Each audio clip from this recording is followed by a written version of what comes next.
मग राह इथंच बसून, बोलणी ऐकत बस. मी निघालोय. मी विनायकांनी दामोदरला घेतल्याशिवाय इथनं जाणार नाही.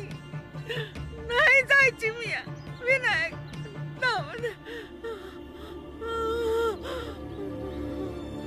आई, यांना धाप लागायची बिमारी आहे. आई, आई आरामानं.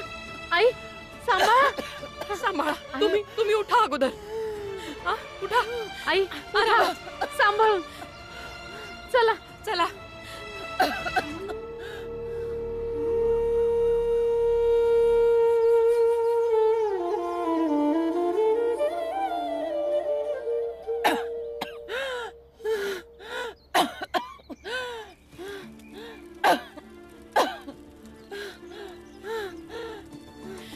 बरं वाटेल तुम्हाला.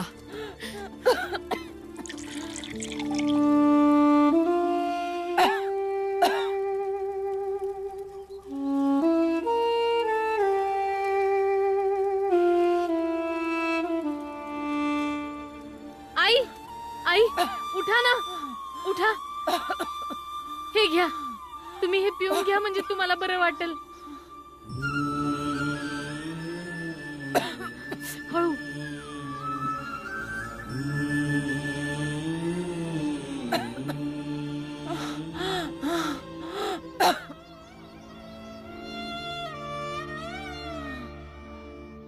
गंगा, तूच विचार कर. आमचा एकुलता एक पोर या जगात नाही राहिला. आता विनायक आणि दामोदर हे बी आम्हाला सोडून जाते. मग आम्ही कसे राहायचं? आमचं खान. आई, तुम्ही तुमची स्थिती तर पहा. त्याच साऱ्या गोष्टी. चांगलं होईल की आपण या विषयी बोलूच नाही. तुम्ही आराम करा बरं.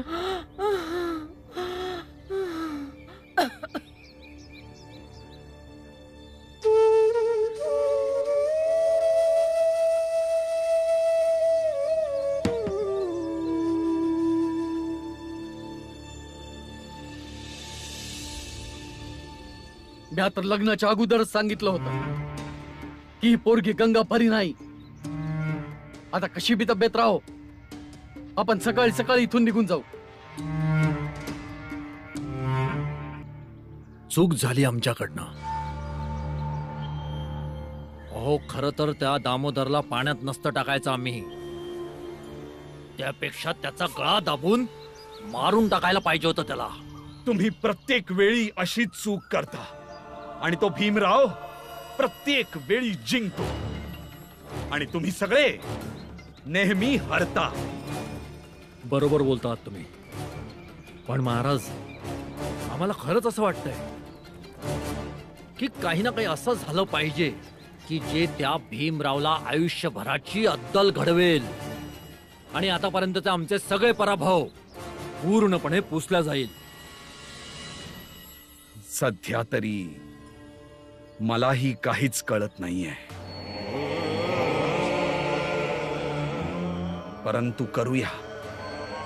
काही ना काही निश्चितच करूया आणि असं काहीतरी करू की त्या भीमरावच्या आणि त्याच्या कुटुंबातील लोकांच्या आयुष्यामध्ये अंधारच अंधार पसरून जाईल.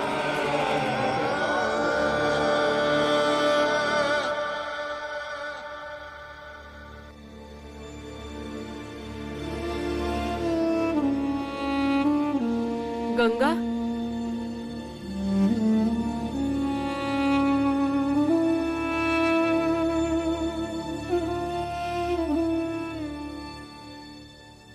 दिलं ना औषध? वय आई, आता ठीक आहे तब्येत? पहिलेपेक्षा बरी आहे, पण मधी मधी खोकला येतो. त्यांना जेव्हा बी असं होतं तेव्हा जरा खोकला असतोच. सकाळ पतूर बरं वाटल. चला समदे जाऊन झोपूया. चल चल, तू बी जरा जेवून घे. ये, चल बाळा. चल बाळ चल.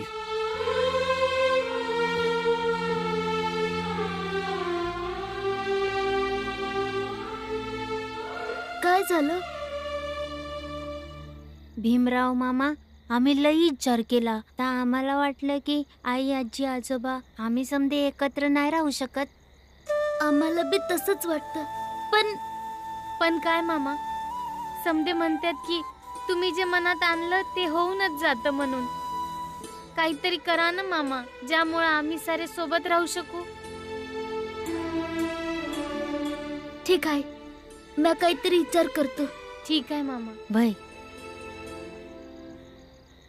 कबीरा खड़ा बाजार में मांगे सबकी खैर, ना काहू से दोस्ती ना काहू से बैर.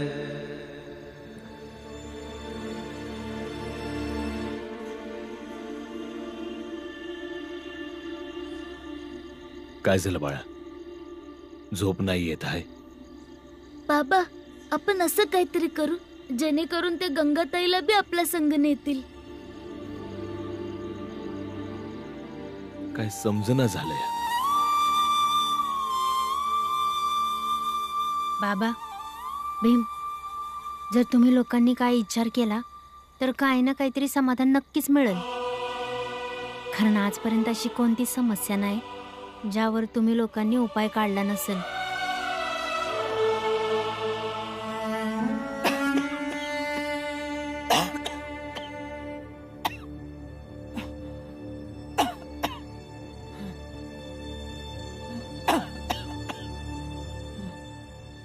झोप ग, आणि मला बी झोपू दे. खोकून खोकून झोप खराब केली माझी. मुद्दा म्हणून थोडीच करते होय. तब्येत खराब आहे म्हणून खोकतीये. तुझं सारं काही खराबच आहे. सुनेची निवड, सुनेवर अंकुश आणि तब्येत सगळंच.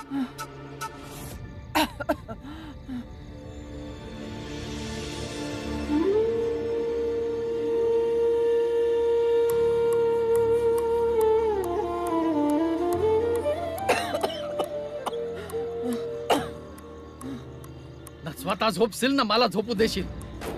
मी बाहेर जाऊनच झोपतो. खोकून खोकून डोस का खराब करून टाकलाय नुसता. ना स्वतः झोपत आहे ना मला झोपू देत.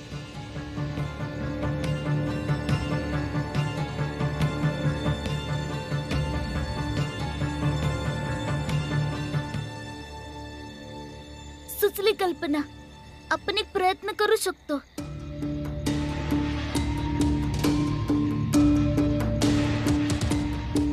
बाबा, याला काही सुचलं?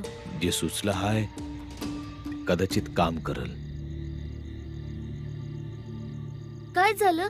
तुम्ही थंडीत बाहेर का आलात? तुमची तब्येत खराब होईल. या आपलं काम कर रे. आज तिला खोकून खोकून झोप खराब केली माझी. आणि बाहेर आलो तर तुझं कीर्तन सुरू झालं. पण ती तुमची बायको आहे. तुम्ही तिचा साथ सोडायला नाही पाहिजे. आणि ती आजारी असताना तर अजिबात नाही. माझं डोस का खराब करू नकस. आणि मला नका शिकवू काय करायला पाहिजे. जा, जाऊन आपलं काम कर.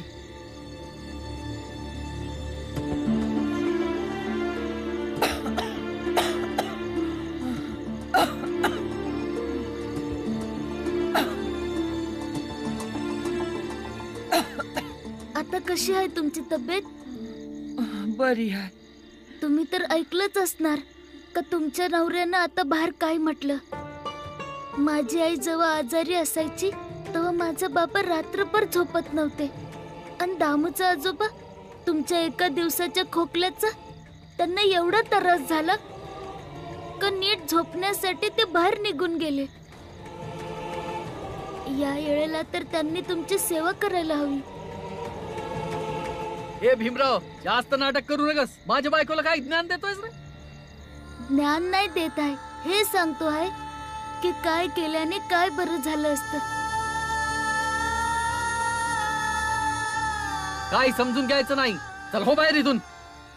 तुम्हासनी काय वाटतं का तुम्ही एकटं तुमच्या नातवंडांना सांभाळू शकता? ही पोरं मारामारी करणार, भांडणार, रडणार, वरडणार आणि यांचं खाणं पिणं. तुम्ही एकट्या किती काय काय करणार? आणि आज हे समज बघून मला नाही वाटत का दामूचा आजोबा तुम्हाला या परिस्थितीत साथ देतील. हे तर त्यांच्या सोयीसाठी असंच तुम्हाला सोडून निघून जातील. फालतूच्या गोष्टी बंद कर.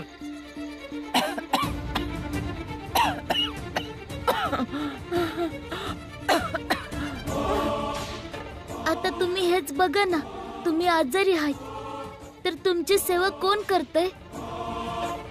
तुमची सून आणि माझी ताई.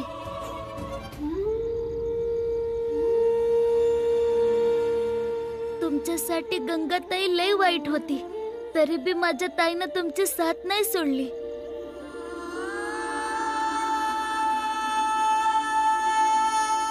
नाही बोलला बरं का तू. चल निघितून. म्या तर जाणारच, पण तुम्ही आधी निर्णय घ्या. कारण मला असं वाटतं का कुठल्या बी घराला स्त्रियांनीच शोभा येते. ती मुलांचं भविष्य सावरते. आणि ज्या घरात जास्त स्त्रिया असतात ते घर जास्त चांगल्या रीतीने चालतं. त्यांचं असणं कुटुंबासाठी चांगलं असतं, विशेषतः लहान मुलांसाठी. म्या पण लहानच आहे, म्हणून मला बी माहित आहे का माझ्यासाठी माझी आई किती महत्वाची आहे.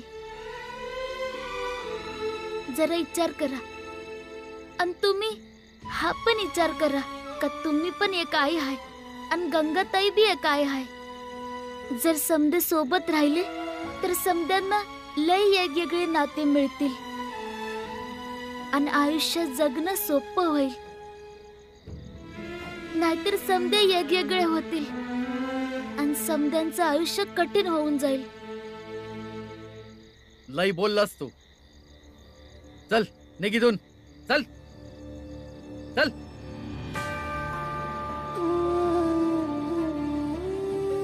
आई, आई आरामात. आई सांभाळून. आई उठा. आई हे तुम्ही पिऊन घ्या म्हणजे तुम्हाला बरं वाटेल.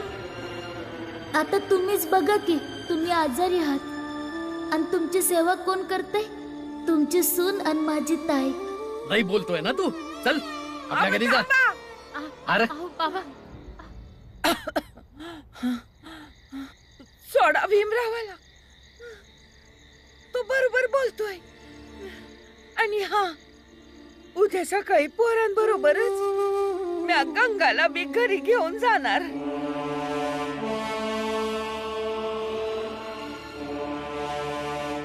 अगं ज्या गंगानं तुझ्या लेकराला खाल्लं तिला तू तुझ्या घरी ठेव ना. वय, कारण भीमरावाच्या बोलण्यानंतर मी बी विचार केला.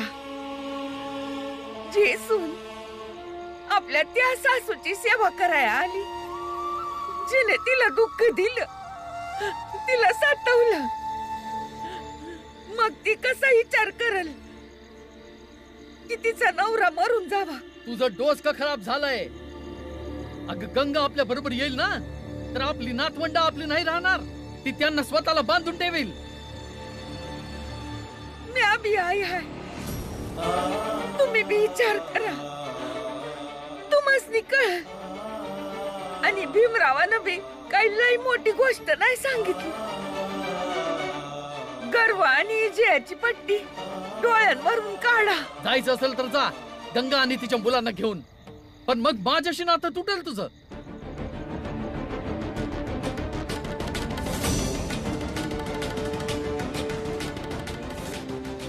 किती नाती तोडणार तुम्ही?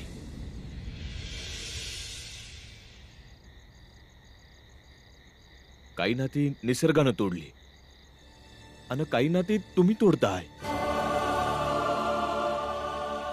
मग काय एकटेच राहणार तुम्ही? एकटं राहून कुणासाठी जगणार तुम्ही? मुलगा होता, निघून गेला. निसर्गानं त्याला हिरावून घेतलं.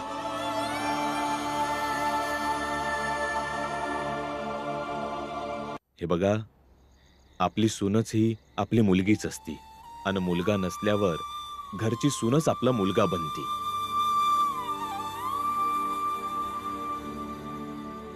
आणि तुम्ही तिला सोडत आहात तर काय माहिती आता ज्या नातवानं तुम्ही घ्यायला आला जर ते तुमच्या मनाप्रमाणे वागले नाहीत तर त्यांनाही तुम्ही सोडून द्याल. कदाचित उद्या असंही होईल की तुमच्याच ह्या शिकवणीमधून शिकून तुमचेच नातू तुम्हा दोघांना सोडून देतील. कारण जशी घरातली मोठी माणसं करतात तशीच घरातली लहानही त्याचीच पुनरावृत्ती करतात. जेव्हा तुम्हीच तुमच्या नात्यांचा सन्मान करणार नाही तर तुम्ही तुमच्या नातवांना सन्मान करण्यासाठी कसं सांगू शकता? हे बघा, तुम्ही घरातील प्रमुख आहात, एक वडील आहात. माझ्या मुलीचे तुम्ही वडील आहात आणि ते बी तुम्हाला त्याच नजरेने बघते आणि तिलाच सोडण्याची भाषा करताय. तुमची सून तुमच्या घराचा शृंगार आहे. ती असल तर तुमच्या घराला शोभा आहे आणि तुमच्या मुलाची कमी माझी मुलगी पूर्ण करील. बस एक करा, तुम्ही तिला लेकरासारखं ठेवा.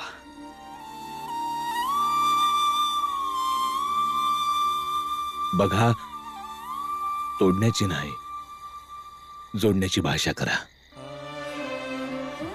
मग तुम्ही पण आनंदी राहाल ना, तुमचं समद कुटुंब बी.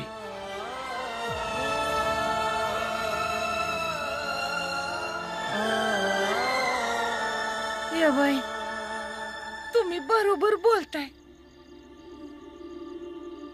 मला माझं घर बरबाद नाही करायचं, पण इकुरलेलं घर एकदा पुन्हा सावरायचंय आणि माझं घर तवाच सावरू शकत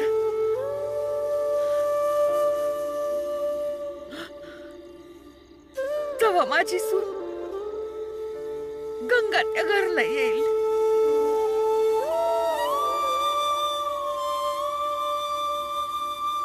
आणि हा, आता भले काय बी हो, उद्या सकाळच्याला पोरा आणि गंगा माझ्या बरोबर जातील. तुमची मर्जी असली तरी बी आणि नसली तरी बी.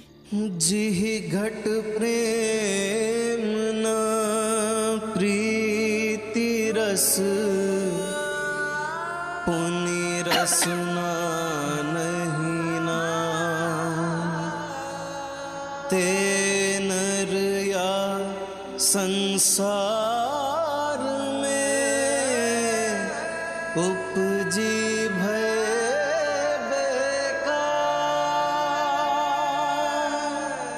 उपजी भय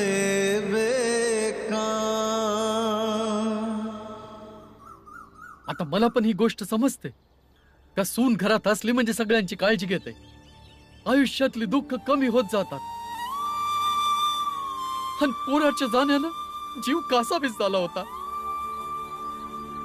पण आता मला समजलंय अशा परिस्थितीत माझ्या लेकरांना चांगलं आयुष्य देता आलं नसतं आणि आईकडून त्याच्या मुलांना हिरावून लई मोठी चूक करत होतो मी. माझ्या पोराला देवानं हिरावून नेलं तर मी त्याला माफ करू शकलो नाही. पर गंगानं आम्हाला कसं माफ केलं असतं जर मी तिचे पोर हिरावून नेले असते तर?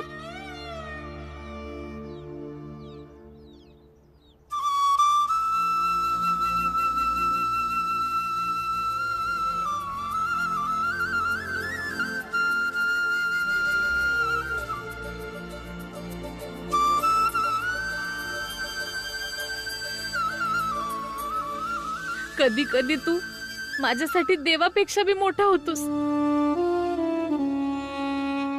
कसं आपल्या ताईचं समद दुःख समद त्रास दूर केलास. तूच सांग कसं धन्यवाद म्हणू तुला. भाऊ हाय ना तुझा आणि भावाला कसलं आलंय धन्यवाद. आता जा, नाहीतर येळेवर स्टेशनला नाही पोहोचू शकणार. कबीरा प्रेम का हम पर बरसाई, अंतर भीगी आत्मा हरि भई बन